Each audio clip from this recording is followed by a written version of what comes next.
बिस्मिल्लाहिर्रहमानिर्रहीम। अस्सलाम वालेकुम वरहमतुल्लाहि वबरकातुहू। मैं ज़ुबैर ख़ान हूँ और आप मेरा वीलॉग देख रहे हैं। ईरान ने ये क्या किया, आज के प्रोग्राम का ये मौजू है।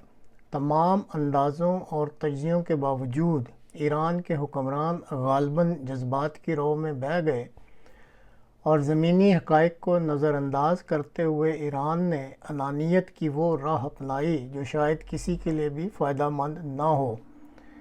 हफ्ता और इतवार की रात को ईरान और इसकी प्रॉक्सीज़ की तरफ से इसराइल के ख़िलाफ़ शुरू किए गए मिज़ाइल, ड्रोन्स और रॉकेट हमले तकरीबन 5 घंटों तक जारी रहे और एक मुहतात अंदाज़े के मुताबिक तकरीबन 200 के करीब मिज़ाइल, ड्रोन्स और रॉकेट इसराइल की तरफ फायर किए गए।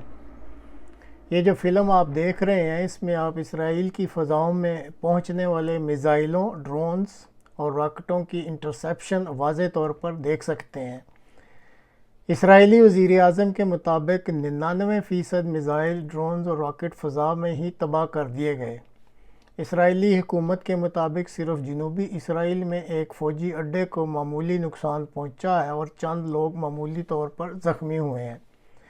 इसराइली वज़ीर-ए-आज़म के मुताबिक ये इसराइल की जीत के मुतरादिफ है।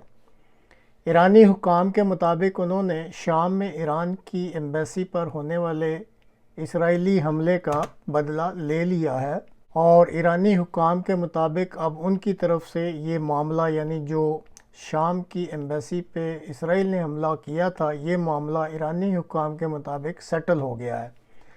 ताहम ईरान ने ये ज़रूर कहा है कि अगर इसराइल ने दोबारा ऐसी कोई हरकत की तो ईरानी हुक्काम के मुताबिक वो कहते हैं कि वो ज़्यादा शिद्दत के साथ फिर रद्द-ए-अमल दिखलाएंगे।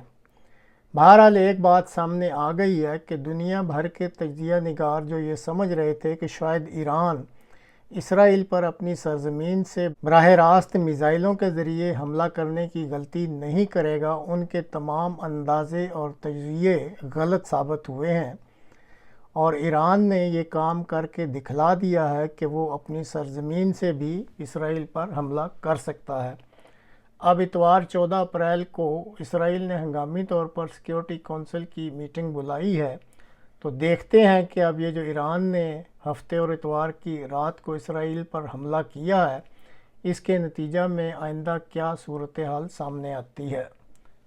तो नाज़रीन, आज तक के लिए इतना ही। अगले प्रोग्राम तक के लिए इजाज़त दीजिए। खुदा हाफिज़।